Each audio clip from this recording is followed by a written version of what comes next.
నమస్తే, welcome to our channel. నేను మీ సిరి. ప్రస్తుతం మనతో పాటు ఉన్నారు ప్రముఖ ఆధ్యాత్మికవేత్త, వాస్తు జ్యోతిష్య పండితులు కేఎస్ఆర్ గారు. గురుగారితో మాట్లాడతాం. గురుగారు నమస్కారం. గురుగారు, ఎస్ లెటర్తోని పేరు స్టార్ట్ అయ్యే వాళ్ళు అంటే మోస్ట్లీ కుంభరాశి వారు ఉంటారు.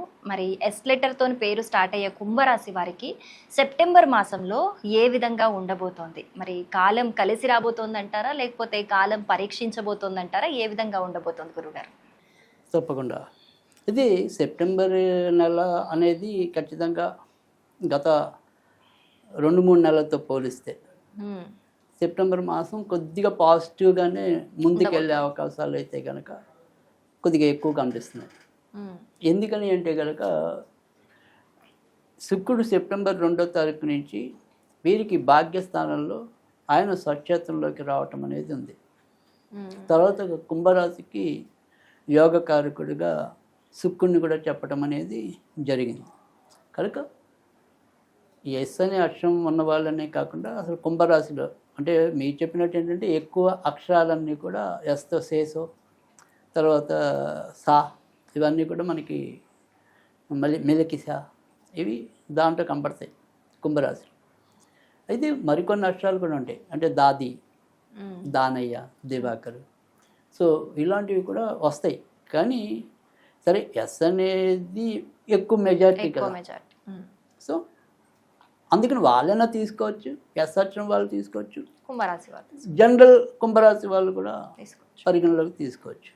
సో ఈ నెలలో వీళ్ళకి కలిగే కొంత మంచి విషయం ఏంటంటే కనుక ఎప్పటి నుంచో ఆగిపోతున్న పనులు ఏవైతే ఉన్నాయో, అంటే నేను ఎప్పటి నుంచో ఒక బండి కొనుక్కోవాలనుకున్నాను కానీ అది ముందుకు వెళ్ళలేదు.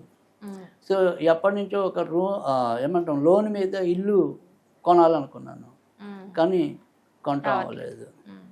సరే తర్వాత ఇప్పుడు మరి ఏదైనా సరే ప్రభుత్వ పథకంలో మనం ఏదో వేటుకో అప్లై చేసాం ఇళ్ళ గురించి, ఒక్కోసారి అనుకోకుండా మనకి వచ్చే అవకాశాలు కూడా ఉన్నాయి. కనుక ఇల్లు, వాహనాలు, ఇంటి సౌఖ్యం గత కొద్ది నెలలతో పోలిస్తే అభివృద్ధిలోకి వస్తారు. సరే ఇంకా ఉద్యోగాల్లో ఉండే పని భారము, ఒత్తిడి అవి ఈ నెలలో కూడా ఇంచుమించు అలానే ఉండటం అనేది జరుగుతుంది. ఆరోగ్య విషయంలో కూడా కొద్దిగా జాగ్రత్తగానే ఉండాలి. ముఖ్యంగా ఎముకలు, కీళ్ళు, నరాలకి సంబంధించినవి కొంత ఇబ్బంది పెట్టడానికి ఉంది. ముఖ్యంగా అష్టమాధిపతి అష్టమ స్థానంలోనే ఓక్షలో కూడా ప్రస్తుతం ఉండటం అనేది జరుగుతుంది సెప్టెంబర్లో. అంటే సెప్టెంబర్ మధ్యలో మళ్ళీ మారటం అనేది ఉంటుంది ఇంచుమించు వల్ల. కానీ అది కూడా ఆల్మోస్ట్ సెప్టెంబర్లో మొదట 2-3 వారాలు కొద్దిగా ఇబ్బందిగానే ఉంటుంది, కానీ ఆర్థిక పురోగతి జరుగుతుంది. తర్వాత ఇందాక మనం చెప్పుకున్నట్టు వ్యక్తిగత సౌకర్యాల కోసం వినియోగించబడే విధంగా వీళ్ళు ముందుకెళ్ళటం అనేది ఉంటుంది. అంటే మనం వాహన సౌఖ్యమో, గృహ సౌఖ్యమో ఇలాంటివి ఇందాక చెప్పుకున్నాం. అలా కొత్త వస్తువులు సంపాదించుకోవటం అవి ఉన్నాయి. తర్వాత శుభకార్యాలు అంటే కుంభరాశి లేదా ఎస్ నక్షత్రంలో జన్మించి వాళ్ళ సంతానంలో ఎవరి కోసమైనా పెళ్ళిడికి వచ్చిన వాళ్ళు ఉంటే వాళ్ళకి పెళ్ళిళ్ళు అవ్వడానికి కూడా ఈ నెలలో చాలా పాసిబిలిటీస్ ఎక్కువ ఉన్నాయి. సో అందుకని వాటికి సంబంధించిన ప్రయత్నాలు అయితే కనుక మొదలెట్టుకోవచ్చు. అంటే ఇప్పుడు మనకి ఏంటంటే ఈ సెప్టెంబర్, అక్టోబర్లో వాళ్ళకి పెళ్ళి కుదరటం కానీ, ఎంగేజ్మెంట్లు కానీ ఇలాంటివి జరిగి డిసెంబర్ పూర్తయ్యేలోపు ఒక ఇంటి వాళ్ళు అయ్యే అవకాశాలు ఎక్కువ ఉంటాయి. ఎందుకంటే డిసెంబర్కి వచ్చేప్పటికి ఇప్పుడు కుంభంలో ఉన్న రాహు మకరంలోకి వెళ్ళిపోవటం అనేది ఉంటుంది. అందుకని వివాహానికి సంబంధించిన పూర్తి అవాంతరాలన్నీ కూడా తొలగిపోతాయి డిసెంబర్కి వచ్చేప్పటికి.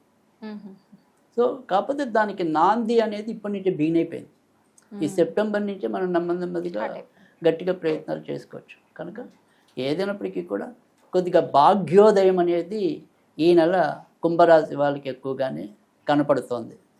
సో మరింత భాగ్యం పెరగటం కోసం వీళ్ళు లక్ష్మీదేవికి అప్పుడప్పుడు క్షీరాన్నం నివేదన చేసినట్టయితే మరింత అదృష్టం పెరగడానికి ఉంటుంది.